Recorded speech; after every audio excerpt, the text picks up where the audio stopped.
اس جگہ مناسب معلوم ہوتا ہے کہ پہلے عورت کے اس موقف کی کچھ تشریح کر دی جائے جو اسلام نے اس کو عطا کیا ہے، جس کو سمجھ لینے کے بعد یقینی طور پر اس کا اعتراف کرنا پڑتا ہے کہ ایک عادلانہ اور معتدل نظام کا مقتضا یہی ہے، اور یہی وہ مقام ہے جس سے اونچ نیچ یا انحراف انسان کے دین و دنیا کے لیے عظیم خطرہ بن جاتا ہے۔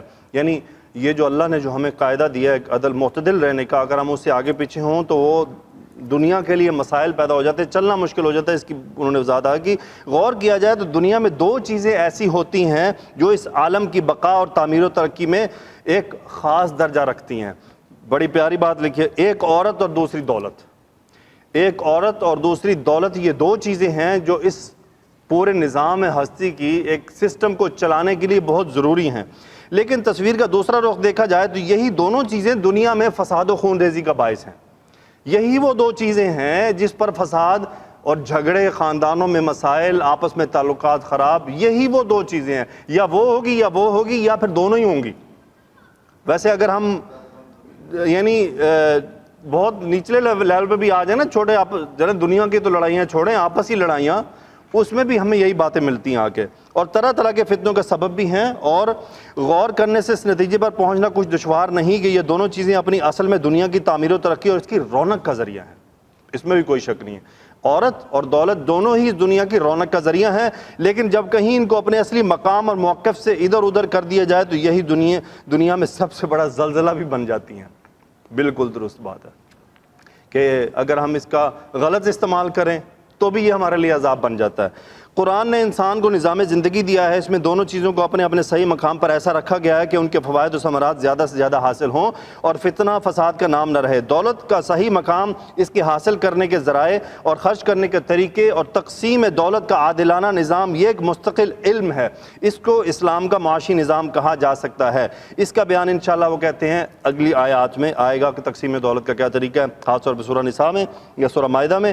اس وقت عورت اور اس کے حقوق و فرائض کا ذکر وہ کر رہے ہیں۔ اس کے متعلق آیات مذکورہ میں یہ ارشاد فرمایا گیا ہے کہ جس طرح عورتوں پر مردوں کے حقوق ہیں جن کی ادائیگی ضروری ہے، اسی طرح مردوں پر عورتوں کے حقوق ہیں جن کا ادا کرنا ضروری ہے۔ وَلَهُنَّ مِثْلُ الَّذِي عَلَيْهِنَّ بِالْمَعْرُوفِ، کہ جس طرح مردوں کے عورتوں پر حقوق ہیں، اس طرح عورتوں پر مردوں کے حقوق بھی ہیں۔ اور تقریباً یہی مضمون سورہ نساء کی آیت میں آئے گا، الرجال قوامون علی النساء بما فضل اللہ بعضهم علی بعض وبما انفقوا من اموالہم۔ اسلام سے پہلے معاشرے کا عورت میں درجہ وہ یہ بتانا چاہ رہے ہیں، اصل میں وہ اس پوائنٹ کو کلیئر کرنا چاہ رہے ہیں کہ کسی عورت کو غلط فہمی نہ رہے اور ہمیں بھی پتہ چل جائے۔ وہ کہتے ہیں کہ اسلام سے پہلے زمانہ جاہلیت میں تمام دنیا کے اقوام میں جاری تھا کہ عورت کی حیثیت گھریلو استعمال کی اشیاء سے زیادہ نہ تھی، جو پاؤں کی طرح اس کی خرید و فروخت ہوتی تھی اور چوپاؤں کی طرح۔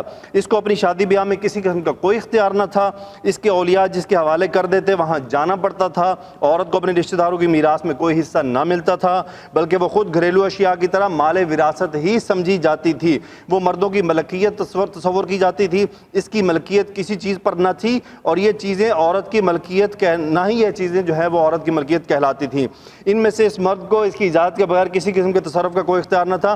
ہاں، اس کے شوہر کو ہر قسم کا اختیار تھا، اس کے مال کو جہاں چاہے جس طرح چاہے خرچ کر ڈالے، اس کو کوئی پوچھنے کا کوئی حق نہ تھا۔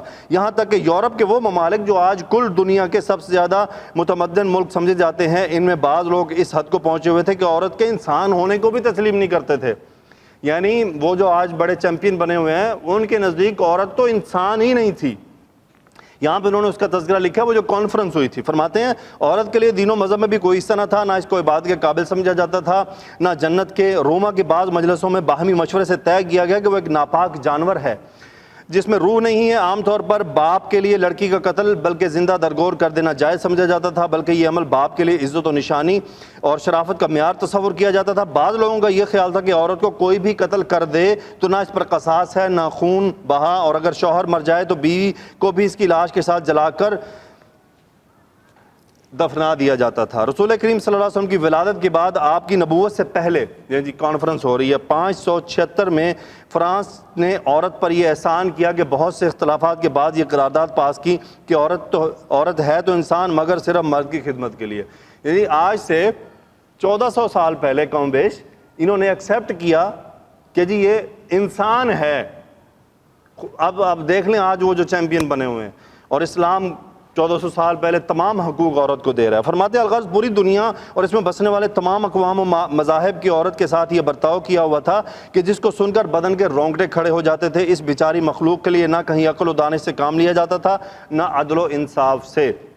قربان جائے رحمت اللہ عالمین صلی اللہ علیہ وآلہ وسلم اور آپ کے لائے ہوئے دین حق کہ جس نے دنیا کی آنکھیں کھولی، انسان کو انسان کی قدر کرنا سکھلایا، عدل و انصاف کے قانون جاری کیا، عورت کے حقوق مردوں پر ایسے ہی لازم کیے جیسے عورتوں پر مردوں کے حقوق ہیں، اس کو آزاد و خود مختار بنایا، وہ اپنی جان و مال کی ایسی ہی مالک قرار دی گئی جیسے مرد۔ کوئی شخص کا باپ دادا ہی ہو، بالغ عورت کو کسی شخص کا نکاح پر مجبور نہیں کر سکتا، اور اگر بلا اس کی اجازت کے نکاح کر دیا جائے تو وہ اس کی اجازت پر موقوف رہتا ہے، اگر نامنظور کر دے تو باطل ہو جاتا ہے۔ اچھا، یہاں پہ انہوں نے یہ پوائنٹ تو کلیئر کر دیا ہے کہ عورت کے حقوق، یہاں پہ انہوں نے اس پوائنٹ کو کلیئر کیا ہے کہ وَلَهُنَّ مِثْلُ الَّذِي عَلَيْهِنَّ بِالْمَعْرُوفِ، کہ ہم سب کو یہ سمجھ لینا چاہیے کہ جیسے ہم عورتوں سے حقوق کی ڈیمانڈ کرتے ہیں تو ان کے بھی ہماری طرف حقوق ہیں، ہمیں وہ بھی پوری طرح ادا کرنے ہیں۔ لیکن یہاں وہ اس بات کو کلیئر کر رہے ہیں۔ اب جس پوائنٹ پہ ہیں وہ کہتے ہیں کہ اگر عورتوں کو، یہ جو درجہ کی بات ہے کہ اگر عورتوں کو مردوں کی نگرانی سے نکال دیا جائے تو یہ بہت بڑے فساد کا باعث بن جائے گا۔ اب اس پہ وہ بات کرنا چاہ رہے ہیں۔ عورت کو اس کے حقوق مناسبہ نہ دینا ظلم و جوار اور کساوت و شقاوت تھی جس کو اسلام نے مٹایا۔ اسی طرح ان کو کھلے مہار چھوڑ دینا اور مردوں کی نگرانی اور سیادت سے آزاد کر دینا، اس کو اپنے گزارے اور معاش کا خود متکفل بنانا بھی اس کی حق تلفی اور بربادی ہے، نہ کہ اس کی ساخت اس کی متحمل ہے، اور نہ گھریلو کاموں کی ذمہ داری اور اولاد کی تربیت کا عظیم الشان کام جو فطرتاً اس کے سپرد ہے اس کا متحمل ہے۔ اچھا دیکھیں جی، آج بھی آپ دیکھیں جو عورتیں جاب کرتی ہیں وہ مردوں کو لک و لک لکا کر رکھتی ہیں۔ اکثر جن کی بیویاں جاب کر رہی ہوتی ہیں، اکثر ان کے جو شوہر ہوتے ہیں وہ ماشاءاللہ محکوم ہی ہوتے ہیں، حاکم قوام نہیں ہوتے وہ، بلکہ وہ عورتیں قوامہ ہوتی ہیں ان پر۔ واقعی ایسا ہے، کیوں؟ مال لے کے آ رہی ہوتی ہے، شوہر اپنے مسائل گنتا رہتا ہے۔ جبکہ موسیٰ علیہ السلام کا واقعہ ہمیں اچھی طرح معلوم ہے۔ جب موسیٰ علیہ السلام تشریف لے گئے، شعیب علیہ السلام کی صاحبزادیاں وہاں پہ پانی پلانے کے لیے کھڑی ہوئی تھیں، آپ نے ان کی ہیلپ کی تو انہوں نے جا کے واپس تذکرہ کیا، بندہ مضبوط ہے، قوی ہے، ہمارے کام میں بھی مدد کر سکتا ہے، آپ ہمارا نکاح کر دیں۔ نکاح ہوا تو نکاح ہوتے کے ساتھ ہی کیا ہوا؟ وہ بیٹیاں گھر بیٹھ گئیں۔ کیوں؟ مرد آ گیا کام کرنے کے لیے، اب ہمیں کام کرنے کی کیا ضرورت ہے؟ ہمارا کام بچے سنبھالنا ہے، گھر کے اندر کے معمولات سنبھالنا ہے، کام کرنا نہیں ہے، کام کرنا مرد کا کام ہے۔ اور پھر یہ مرد کی غیرت کا بھی کچھ تقاضا ہوتا ہے۔ اب بالکل ہی ایسا نہیں ہے کہ عورت کو جاب کرنا ہی ممنوع ہے، شرعی حدود و قیود میں ہے، اگر حالات اجازت دیتے ہیں، ماحول اجازت دیتا ہے اور شوہر کے معاملات بھی ڈسٹرب نہیں ہوتے، بچوں کی دیکھیں جی، بچوں کی نگرانی کس کا کام ہے؟ مرد کا کام نہیں ہے، وہ عورت کے ذمہ دیا گیا کہ اولاد مال کی حفاظت گھر کے اندر کیا کرے گی؟ عورت کرے گی، وہ ان کی پرورش کرے گی۔ مرد کیا ہے؟ وہ پرووائڈ کرے گا ان کو وہ ماحول، وہ معاملات۔ اصل میں ہمارے جو خواہشات ہیں نا وہ بہت اوپر چلی گئی ہوئی ہیں، پھر وہ مجبور کرتی ہیں کہ چلو جی بیوی کو بھی نوکری کراؤ، پیسے کماؤ۔ صاحب جو بیوی کما رہی ہوگی، سپورٹ کر رہی ہوگی، پھر اب اس پہ بات تو نہیں چلے گی، وہ بھی اپنی منوائے گی۔ تو یہی وہ کہہ رہے ہیں کہ یہ بھی بڑا فساد ہے۔ وہ آگے فرماتے ہیں علاوہ عظیم مردوں کی سیادت و نگرانی سے نکل کر عورت پورے انسانی معاشرے کے لیے خطرہ عظیم بن جاتی ہے۔ دیکھیں جی، ہماری جو ذہن ہے نا وہ اس کو نہیں سمجھ سکتے جو ان بزرگوں نے سمجھا ہے۔ وہ فرماتے ہیں جس سے دنیا میں فساد و خون ریزی اور طرح طرح کے فتنے پیدا ہونا لازمی اور روزمرہ کا مشاہدہ ہے۔ اسی لیے قرآن کریم نے عورتوں کے حقوق واجبہ کے بیان کے ساتھ ساتھ یہ بھی ارشاد فرمایا وَلِلرِّجَالِ عَلَيْهِنَّ دَرَجَةٌ، یعنی مردوں کا درجہ عورتوں سے بڑا ہوا ہے۔ دوسرے لفظوں میں یہ کہ مرد ان کے نگران اور ذمہ دار ہیں۔ مگر جس طرح اسلام سے پہلے جاہلیت اولیٰ اور میں اقوام عالم سب اس غلطی کا شکار تھے کہ عورت کو ایک گھریلو سامان یا چوپایا کی حیثیت میں رکھا ہوا تھا، اسی طرح اسلام کے زمانہ انحطاط میں جاہلیت اخری کا دور شروع ہوا۔ اس میں پہلی غلطی کا رد عمل اس کے بالمقابل دوسری غلطی کی صورت میں کیا جا رہا ہے کہ عورتوں پر مردوں کی اتنی سیادت سے بھی چھٹکارا حاصل کرنے اور کرانے کی صحیح مسلسل جاری ہے۔ یعنی کوشش کیا جا رہا ہے کہ عورتوں کو بالکل ہی مردوں کے کنٹرول سے نکال دیا جائے، یعنی واپس ریورس سے ایک سفر شروع کیا جا رہا ہے، جس کے نتیجے میں فحش، بے حیائی عام ہو چکی ہے، دنیا جھگڑوں اور فساد کا گھر بن گئی ہے، قتل و خون ریزی کی اتنی کثرت ہو چکی ہے کہ جاہلیت اولیٰ کو مات دے دی ہے۔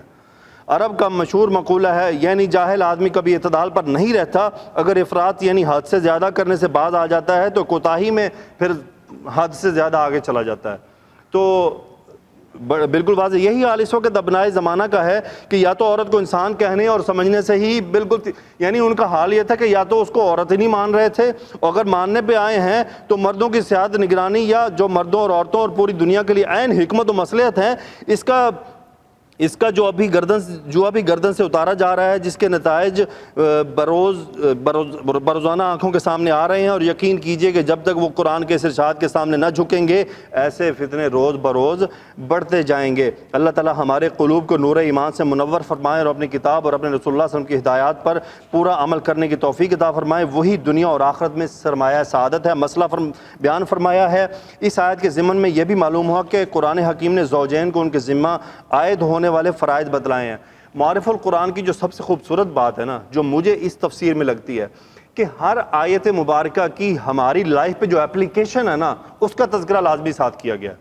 یعنی تفسیر ابن کثیر میں وہ آیات کی تفسیر کرتے چلے گئے ہیں، لیکن معارف القرآن میں مفتی شفیع رحمۃ اللہ علیہ نے ان آیات کا ہماری لائف پہ اپلیکیشن بتایا ہے۔ جیسے ابھی اس آیت میں انہوں نے مسئلہ بیان فرما دیا ہے کہ بتلایا کہ مردوں کے ذمے عورتوں کے حقوق ادا کرنا ایسا ہی فرض ہے جیسے عورتوں پر مردوں کے حقوق ادا کرنا فرض ہے۔ اس میں اشارہ ہے کہ ہر فریق کو اپنے حقوق کا مطالبہ کرنے کی بجائے اپنے فرائض پر نظر رکھنا چاہیے۔ یعنی ہر بندہ یہ کہے کہ تم میرے حق ادا کرو، بلکہ وہ اپنی نفس کی طرف نظر رکھے کہ مجھے جن کے حقوق ادا کرنے ہیں مجھے اس پہ کھڑے رہنا چاہیے۔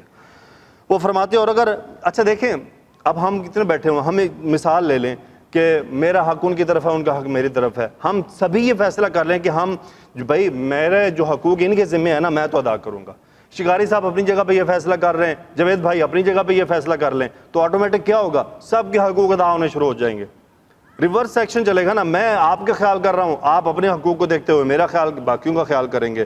تو وہ یہی فرمانا چاہ رہے ہیں۔ اس کا نتیجہ وہ فرماتے ہیں کہ جی اگر وہ ایسا کر لیں تو مطالبہ حقوق کا قضیہ ہی درمیان میں نہیں آئے گا، کیونکہ مرد کے فرائض ادا ہو گئے تو خود بخود حقوق ادا ہو جائیں گے۔ آج کل دنیا کے سارے جھگڑے یہاں سے چلتے ہیں کہ ہر شخص اپنے حقوق کا مطالبہ تو سامنے رکھتا ہے مگر اپنے فرائض کی ادائیگی سے غافل ہے۔ اس کا نتیجہ مطالبہ حقوق کی جنگ ہوتی ہے، جو آج کل عام طور پر حکومتوں اور عوام میں، زوجین میں، دوسرے اہم اہل معاملہ میں چلی ہوئی ہے۔ قرآن کریم کے اس اشارہ نے معاملہ کو رخ یوں بدلا کہ ہر شخص کو چاہیے کہ اپنے اپنے حصے کے فرائض کو پورا کرے۔ جب ہر آدمی یہ سوچ لے گا کہ مجھے اپنے اپنے حصے کے فرائض ادا کرنے ہیں تو آٹومیٹکلی ایک نظام چل پڑے گا، گھریلو معاملات بھی درست ہو جائیں گے۔ آخر میں میں اس کا بس سمپل سے انہوں نے لکھا ہے کہ یہ جو درجہ ہے یہ صرف دنیاوی معاملات میں ہے، آخرت میں اس کا کوئی امپیکٹ نہیں ہے، اس کا آخرت سے کوئی لینا دینا نہیں، آخرت کے معاملات پہ بھی کوئی اثر نہیں۔ ایسا نہیں کہ میں ایک نماز پڑھوں تو مجھے 70 ہوگا اور عورت پڑھے گی تو اس کو 60 ہوگا، ایسا نہیں ہے۔ اخروی معاملات میں سارا معاملات برابر ہیں۔ اللہ تعالیٰ سے دعا ہے کہ یا اللہ ہمیں قرآن پاک کو سمجھنے، اس پر عمل کرنے کی توفیق عطا فرما۔ ان بزرگوں پر تیری رحمتیں نازل ہوں جو دنیا سے تو چلے گئے لیکن ہمارے لیے قرآن کو سمجھنے میں آسانیاں کر گئے، اور اللہ تعالیٰ تمام ہم سب کو اپنے اپنے حصے کے حقوق و فرائض ادا کرنے کی توفیق عطا فرما۔ سبحانک اللہم و بحمدک، نشہد ان لا الہ الا انت، نستغفرک و نتوب الیک۔ اللہم صلی علی سیدنا و مولانا محمد و علی آلہ و صحبہ و بارک وسلم، آمین یا رب العالمین۔